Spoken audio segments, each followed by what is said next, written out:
Hello students, आज हम लोग बात करेंगे मैक्रो इकोनॉमिक्स के अंतर्गत कुछ कंसेप्ट हैं और वो कंसेप्ट कौन से हैं जिनके माध्यम से अर्थव्यवस्था में किस प्रकार से बदलाव आता है। उस बदलाव की स्टडी की हम लोग बात करेंगे और ये स्टडी किन चीज़ों को लेके के हो सकती है, किस माध्यम से हो सकती है और वो माध्यम कौन से हो सकते हैं, वो कंसेप्ट कौन से हैं। उस कंसेप्ट में static study, comparative static study और डायनामिक स्टडी, इन तीन चीजों को लेकर के हम लोग बात करेंगे। तो स्टैटिक स्टडी, इसको बोलेंगे हम लोग स्थितिकी। कैसे लिखेंगे इसको? स्थितिकी, स्थितिकी। और पर्टिकुलरली हम लोग यहां बात करेंगे समष्टि स्थितिकी की, क्योंकि ये स्टडी जो है स्टैटिक, कंपैरेटिव स्टैटिक और डायनामिक स्टडी, ये माइक्रो इकोनॉमिक्स में इसकी स्टडी करते हैं हम लोग। और चूंकि हम लोग अभी बात कर रहे हैं मैक्रो इकोनॉमिक्स की, तो हम लोग इसको नाम बोलेंगे समष्टि या मैक्रो इकोनॉमिक या मैक्रो स्टैटिक समष्टि स्थितिकी, इस प्रकार से इसको बोलेंगे हम। तो स्थितिकी क्या है? स्थितिकी का मतलब यो समझिए आप कि अर्थव्यवस्था के संतुलन की अवस्था में ही इसका अध्ययन हम लोग करते हैं। अर्थव्यवस्था, संपूर्ण अर्थव्यवस्था की जो संतुलन की अवस्था है, उस चीज का हम स्टडी करते हैं स्थितिकी के अंतर्गत। या यूं कहें कि उत्पादन में परिवर्तन की दर जो है, उत्पादन में परिवर्तन की जो दर है वो इसमें स्थिर बनी रहती है, वो इसमें स्थिर बनी रहती है।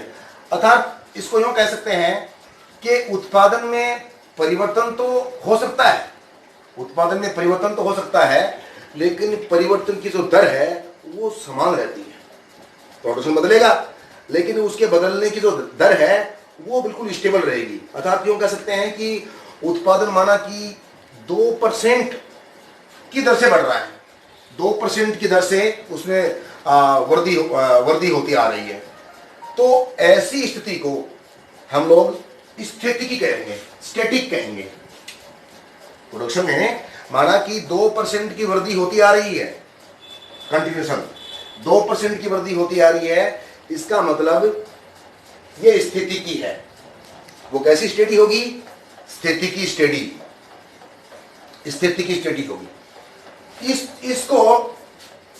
इस स्थितिकी को हम लोग यूं समझ सकते हैं, जॉन मेनार्ड कीन्स के अनुसार y equal to C plus I, y equal to C plus I, ये क्या है?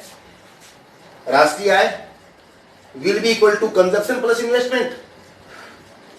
या तो राष्ट्रीय आय का कंजप्शन किया जाएगा या इन्वेस्टमेंट किया जाएगा। तो इस महीने में ये कीन्स का समीकरण है, ये y equal to C plus I. और हम ये जानते हैं कि c equal to A plus B Y, ये क्या है? कंजप्शन फंक्शन, उपभोग फलन। c equal to A plus B Y. अब ये c का जो वैल्यू है इसमें पुटअप करें एक बार, अपन देखें तो ये क्या होगा? y equal to A plus B Y plus I, A plus B Y plus I. अब इधर ये जो y का सेक्शन है इसको लेके आया हूं, तो ये होगा y minus B Y equal to A plus I, equal to A plus I. यहां हम लोग y कॉमन ले लें तो ये क्या हो जाएगा? 1 minus B equal to A plus I. और इस प्रकार से ये हो जाएगा y equal to A plus I upon 1 minus B. ये जो इक्वेशन है, ये जो समीकरण है, ये समीकरण वास्तव में समरूप समय रहित समीकरण है, होमोजीनियस समरूप समय रहित समीकरण है। और ये किस चीज को दिखाता है? ये वास्तव में स्टैटिक को दिखाता है, स्थितिकी स्टडी को जो दिखाता है। स्टैटिकी जो स्टैटिक स्थिति है उस चीज को दिखा रहा है ये इक्वेशन। तो ये स्थितिकी समीकरण जो है वो होमोजीनियस और समय रहित प्रकार का, समय रहित है। अर्थात अब हम यूं कह सकते हैं कि इस स्टैटिक स्टडी के अंतर्गत स्थिति की जो इसका अध्ययन हम लोग करते हैं, इसके अंतर्गत बिल्कुल गति नहीं होती, बिल्कुल गति नहीं होती, अर्थात यूं कह सकते हैं कि इसमें कोई प्रकार का मतलब किसी प्रकार का चेंज नहीं होता, किसी प्रकार का इसमें चेंज नहीं होता, चेंज की स्टडी इसमें हम लोग नहीं कर सकते हैं। या यूं कहें डायग्राम के अनुसार यूं कह सकते हैं, ये हम लोग ये यहां इनकम लें और यहां माना कि कंजप्शन और इन्वेस्टमेंट लें, कंजप्शन और इन्वेस्टमेंट। यहां हम एक लाइन ड्रॉ करते हैं, ये 45 डिग्री के एंगल के ऊपर लाइन ड्रॉ कीजिए मैंने, 45 डिग्री के ऊपर। ये लाइन क्या बता रही है? ये लाइन शो कर रही है y equal to C plus I. ये जो रेखा है इसका नाम जो है वो y equal to C plus I रेखा है, y equal to C plus I रेखा। अब एक लाइन और ड्रॉ करें अपन,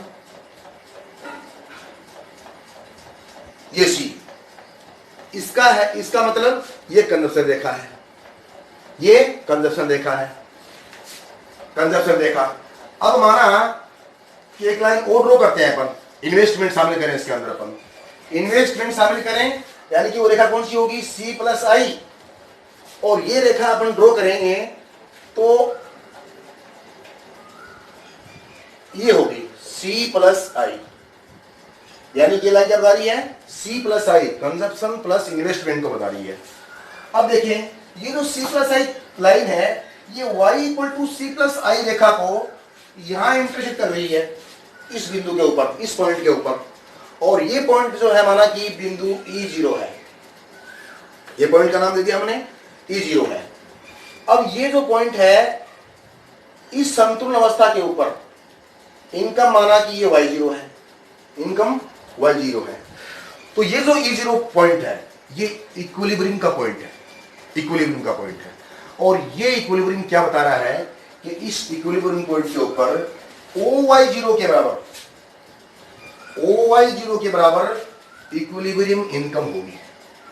इस E0 संतुलन के ऊपर आय का जो स्तर है, संतुलित आय जो है वो कितनी होगी? OY0। तो कहने का मतलब ये हुआ कि यदि हम ऐसे इक्विलिब्रियम की बात करते हैं कि E0 पर पोजीशन क्या है, इसका मतलब हम स्टडी कर रहे हैं किसकी? स्टैटिक स्टडी की, स्थितिक विश्लेषण की। इसका मतलब हम बात किसकी कर रहे हैं? स्थितिकी की बात कर रहे हैं, स्थितिकी है ये। यदि केवल और केवल हम यदि इस ई की बात करें कि इस पॉइंट के ऊपर क्या है आए, इसका मतलब किस बात की स्टडी हुई? स्थितिकी की बात हुई, समष्टि स्थितिकी की बात हुई। तो ये स्थितिकी है। अब स्थितिकी के बाद हम लोग बात करते हैं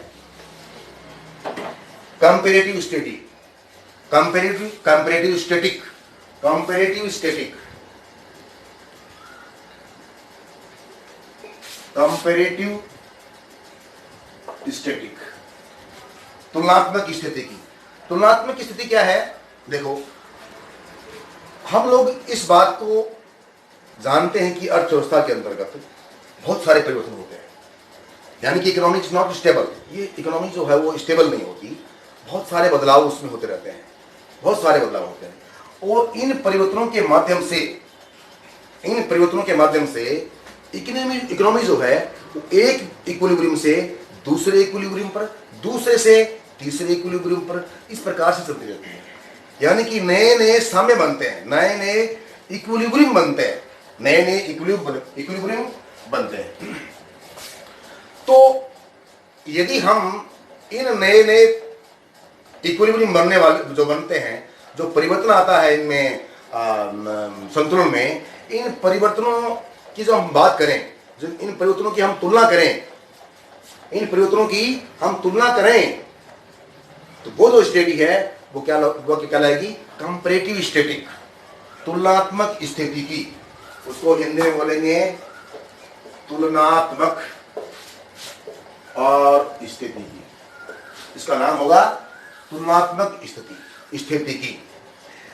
यानी कि एक इक्विलिब्रियम से दूसरा इक्विलिब्रियम, दूसरा इक्विलिब्रियम से तीसरा इक्विलिब्रियम, और जब इन तीनों इक्विलिब्रियम की, चारों इक्विलिब्रियम की और भी इक्विलिब्रियम हो सकते हैं, उन इक्विलिब्रियम की यदि हम जस्ट कंपैरिजन करते हैं, इसका मतलब हम बात कर रहे हैं किसकी? तुलनात्मक स्थिति की। हाँ, एक बात और महत्वपूर्ण है इसके अंतर्गत कि एक इक्विलिब्रियम से दूसरे इक्विलिब्रियम जाने में हम तुलना कर लेंगे, लेकिन एक इक्विलिब्रियम से दूसरे इक्विलिब्रियम पे किस प्रकार से हम पहुंचते हैं, उस एक इक्विलिब्रियम से दूसरे इक्विलिब्रियम जाने का जो पाथ है वो किस प्रकार का होगा।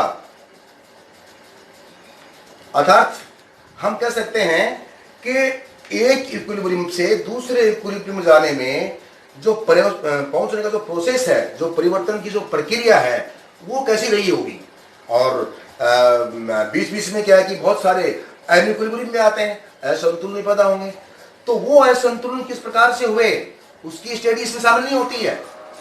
जो परिवर्तन की प्रक्रिया है उसकी स्टडी इसमें शामिल नहीं होती है। जो परिवर्तन की प्रक्रिया है उसकी स्टडी उसमें शामिल नहीं होगी। केवल और केवल हम उसकी दोनों की और कंपैरिजन करेंगे, दोनों का कंपैरिजन करेंगे, और ऐसी स्टडी का नाम क्या होगा, कंपैरेटिव स्टडी। और इस कंपैरेटिव स्टडी को जानने के लिए हम वापिस उसी समीकरण से जाने, जैसे कि y = c + i, ये इक्वेशन है, y = c + i, ये किस बढ़ जाएगा समीकरण है, यानी कि रास की आय का तो कंजप्शन किया जाएगा और i का इन्वेस्टमेंट किया जाएगा। y मीन्स रास की आय, c मीन्स कंजप्शन और i मीन्स इन्वेस्टमेंट। तो इस प्रकार से माना कि ये इक्वेशन नंबर 1 है, ये इक्वेशन नंबर 1 है। अब देखो आप, अब अगले स्टेप पे क्या होता है कि सपोज कीजिए कि इन्वेस्टमेंट में ग्रोथ की जाती है, निवेश जो है उसमें बदलाव किया जाता है, उसमें वृद्धि की जाती है। उस बदलाव को, उस चेंज को हम लोग इससे शो करेंगे, डेल्टा आई से, डेल्टा आई से। और इस बदलाव को इस प्रकार से लिखेंगे, y = c + i plus delta i, y = c + i plus delta i। अब चूंकि ये पहली वाली पोजीशन थी और इसको नाम दे देता हूं मैं y1, यानी कि इसके बदलने से ये वाला change in income, change in national income. तो y1 = c + i plus delta i, यानी कि अब परिवर्तन चेंज हुआ। चेंज किस में हुआ, इन्वेस्टमेंट में हुआ, और फिर उसमें चेंज किस में हुआ, नेशनल इनकम में चेंज हुआ। तो इसको नाम दे दें हम इक्वेशन नंबर 2। ये इक्वेशन नंबर 2, ये इक्वेशन नंबर 2 हो गया। नाउ अब समीकरण नंबर 2 में से समीकरण नंबर 1 को हम लोग माइनस करते हैं, माइनस करें। समीकरण नंबर 2 में से समीकरण नंबर 1 को घटाएं, समीकरण नंबर 1 को घटाएं। तो समीकरण नंबर 2 में से, यानी कि 2 समीकरण ये एक ही है, यानी कि y1 में से y को माइनस करना है। ये क्या होगा, y1 - y = इसको लिखिए पहले c + i plus delta i, और माइनस इसको कीजिए -c + i, ये हम लोग प्राप्त करते हैं। तो y - y = c + i plus delta i minus c + i। यहां हम लोग क्या देख रहे हैं कि c + i यहां है और c + i यहां प्लस का माइनस का फिर कैंसिल हो गया आपस में। अब क्या बचा हमारे पास में, अब ये बचा y - y = ये बचा डेल्टा i। अब ये जो y1 - y है, ये किसको शो कर रहा है, ये चेंज को शो कर रहा है। बिकॉज पहले स्टेज में हमारी राष्ट्रीय आय क्या थी, y, और ये चेंज आ रहा है सब। इस चेंज को हम लोग क्या दिखाएंगे, डेल्टा y से, यानी कि डेल्टा y = डेल्टा i। ये चीज है, ये आया।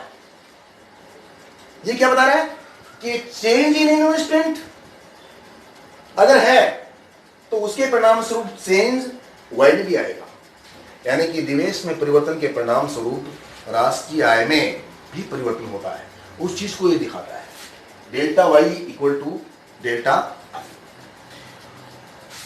i, delta i = delta y। यानी कि ये जो दो संतुलन हुए, एक पहले की अवस्था और एक इन्वेस्टमेंट के बढ़ने की बाद की अवस्था, दोनों में क्या परिवर्तन आया, जस्ट उसका यदि हम कंपैरिजन करें तो हम लोग क्या कहेंगे कि हम कंपैरेटिव स्टडी की बात कर रहे हैं। इसको यदि हम डायग्राम से देखें, इसको यदि हम डायग्राम से देखें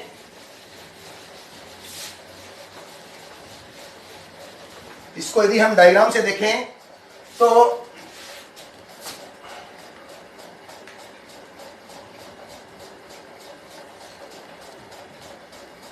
यहां इनकम लेंगे और यहां कंजप्शन और इन्वेस्टमेंट, यहां कंजप्शन और इन्वेस्टमेंट। ये उसी प्रकार से 45 डिग्री एंगल की हम लोग लाइन ड्रॉ करते हैं, 45 डिग्री की, और ये लाइन क्या बता रही है, y equal to C plus I, y equal to, यानी कि ये पैमाने की रेखा है, इसको क्या बोलते हैं, पैमाने की रेखा है ये, तो इसको बोलेंगे हम y equal to C plus I रेखा। और ये सी रेखा है, इसको बोलेंगे consumption line, consumption line, consumption line. और ये है सी plus I Rekha, C plus I रेखा। तो आइए पिछले डायग्राम में अपनी बात की थी, तो जो इक्विलिब्रियम है वो बन रहा है E0 के ऊपर, ये जो E0 है ये, और इनकम कितनी है, माना कि OF, OF। तो इस E0 इक्विलिब्रियम के ऊपर जो आय का स्तर है वो कितना है, OF, OF। अब देखिए, अब हम लोग थोड़ा आगे बढ़े। अब माना कि इन्वेस्टमेंट में परिवर्तन हो गया, माना चेंज इन इन्वेस्टमेंट, तो चेंज करें इन्वेस्टमेंट में, तो ये जो है सी प्लस आई रेखा है वो चेंज होकर के ऊपर की तरफ शिफ्ट हो जाएगी, और ये रेखा क्या बन जाएगी, C plus I plus delta I. इसका नाम नया ही होगा, C plus I plus delta I. तो देखिए आप, चेंज कर रहे हैं हम लोग, ये लाइन बनी, इसको नाम दे दिया C plus I plus delta I, यानी कि इन्वेस्टमेंट में चेंज कर दिया हमने, इन्वेस्टमेंट को बढ़ा दिया अपन। तो ये जो लाइन है वो चेंज होकर के सी प्लस आई से C plus I plus delta I आएगी। और इस प्रकार से C plus I plus delta I जो लाइन है, इसने इंटरसेक्ट किया है इसको y equal to C plus I line को, कहां पर, इस बिंदु के ऊपर, और इसको नाम दे दिया अपन ने E1। यानी कि अब हमारे पास में एक नया इक्विलिब्रियम आ गया, कौन सा, E1। पहले क्या था, E0, और इस E0 के ऊपर पहले इनकम क्या थी, OF। अब नया इक्विलिब्रियम E1 आया चुकी, तो इस E1 इक्विलिब्रियम के ऊपर इनकम कितनी होगी, नीचे आ जाए, माना कि OF1, OF1। तो ये जो इनकम है पहले इतनी थी OF1, और इन्वेस्टमेंट करने के परिणाम स्वरूप इनकम में जो ग्रोथ हुई वो ग्रोथ हम लोग यहां ले रहे हैं, हम लोग यहां ले रहे हैं। यानी कि ये डेल्टा वाई को शो कर रहा है, डेल्टा वाई को शो कर रहा है। Delta Y means change in income, और कितना चेंज, इतना चेंज। और ये चेंज किस प्रकार से आया, ये चेंज इन्वेस्टमेंट करने के प्रकार फिर से आया, और वो इन्वेस्टमेंट कौन सा, ये बता रहा है डेल्टा आई को। ये जो स्पेस है ये किसको शो कर रहा है, डेल्टा आई को। यानी कि इतने इन्वेस्टमेंट के परिवर्तन के परिणाम स्वरूप जो इनकम में परिवर्तन आता है वो कितना है, इतना। तो अब देखिए, अब कंपैरेटिव स्टडी क्या है। अब कंपैरेटिव स्टडी बिल्कुल आराम से समझ सकते हैं कि पहले इक्विलिब्रियम अपना E0 था, और after change investment the new equilibrium will be E1। तो पहले ये था और बाद में ये है। हम लोग इस दोनों इक्विलिब्रियम की E0 और E1 की यदि आपस में तुलना करते हैं, यदि आपस में तुलना करते हैं, इसका मायने क्या है कि हम कंपैरेटिव स्टैटिक की बात कर रहे हैं, कंपैरेटिव स्टैटिक की बात कर रहे हैं कि पहले E0 पे राष्ट्रीय आय क्या थी, और जब इन्वेस्टमेंट हुआ और होने के बाद में एक नया इक्विलिब्रियम बना E1, तब राष्ट्रीय आय क्या है, यदि दोनों स्थितियों की हम तुलना करने लग जाएं तो वो क्या होगा? Comparative static. Comparative static, comparative static. लेकिन एक महत्वपूर्ण बात और देखिए आप, एक महत्वपूर्ण बात क्या है? इसकी और इसकी केवल हम तुलना करेंगे, बीच में क्या असंतुलन आया और ये E0 E1 तक किस प्रकार से गया, परिवर्तन की जो प्रोसेस है, वो प्रक्रिया है, वो क्या रही, इस चीज की स्टडी नहीं करेंगे हम लोग, इस चीज की स्टडी नहीं करेंगे।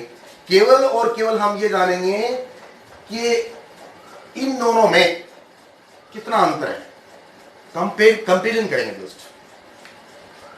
ओके, तो नेक्स्ट है हमारा डायनेमिक, इसके बाद डायनामिक स्टडी। डायनामिक स्टडी में क्या होगा? डायनामिक स्टडी में क्या होगा?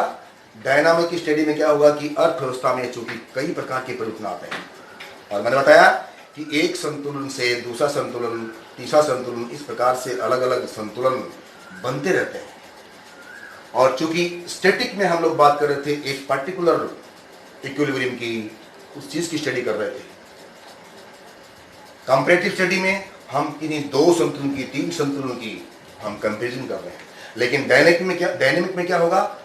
हम संतुलनों की तुलना के साथ साथ दो या तीन संतुलन बने, इक्विलिब्रियम बने, उनका कंपैरिजन करने के साथ साथ एक इक्विलिब्रियम, दूसरा इक्विलिब्रियम या तीसरा इक्विलिब्रियम, उन दोनों तीनों इक्विलिब्रियम के बीच में जो बदलाव आया है, जो चेंज आया है, उस प्रोसेस की यदि हम स्टडी करने लग जाएं, इसका मतलब हम डायनेमिक की बात कर रहे हैं। इसका मतलब हम गत्यात्मक की बात कर रहे हैं, परावैगिकी की बात कर रहे हैं।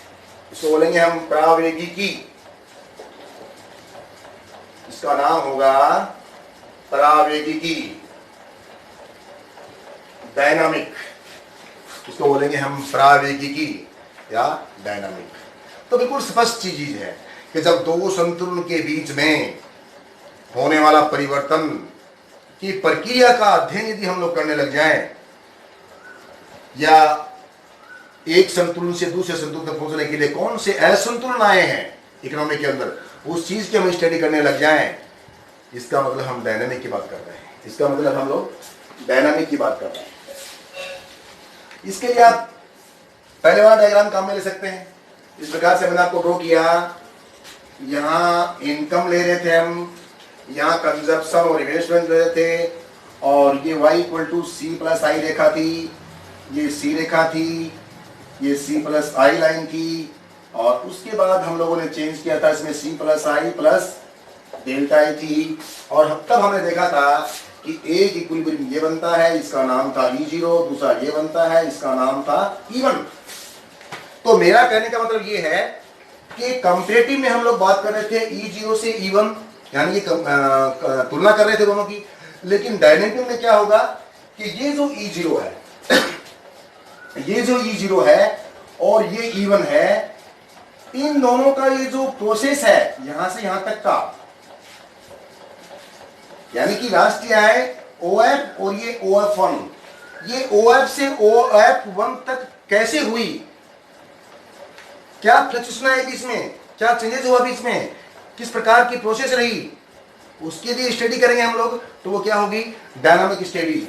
जैसे कि माना कि इतना इन्वेस्टमेंट करने से डेल्टा इन्वेस्टमेंट करने से राष्ट्रीय इतनी बड़ी, लेकिन बीच में और भी तो बदलाव हुए हैं, बीच में और भी चेंजेस आए हैं। तो इसको माना थोड़ा सा ऊपर बढ़ाएंगे अपन, इसको थोड़ा सा ऊपर बढ़ाएंगे, ये देखिए आप, ये प्रोसेस की बात कर रहे हैं हम लोग, ये प्रोसेस की बात कर रहे हैं। हो सकता है पहले इनकम इतनी बढ़े और बीच में इतनी बढ़े, इसका मतलब ये OF1 थी, तो हो सकता है ये OF0, OF2, पहले इनकम इतनी बड़ी, फिर इतनी बड़ी, फिर इतनी बड़ी, यानी कि इतना इन्वेस्टमेंट करने के बाद में इतनी आय बढ़ी, और फिर उस आय को एक्सपेंडिचर में बदला, वे में बदला, फिर इनकम बढ़ी, फिर जनरेट हुई। इस प्रकार से स्टेप बाय स्टेप जो इनकम बढ़ती है, किस प्रकार से बढ़ती है, उस चीज की हम स्टडी करेंगे।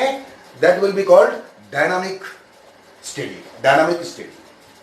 तो इस प्रकार से ये तीन कॉन्सेप्ट है हमारे पास में, स्टैटिक, कंपैरेटिव स्टैटिक और डायनामिक, जिनके माध्यम से अर्थव्यवस्था में जो फ्लक्चुएशन आता है, जो बदलाव आते हैं, उसकी हम लोग स्टडी कर सकते हैं। Thank you.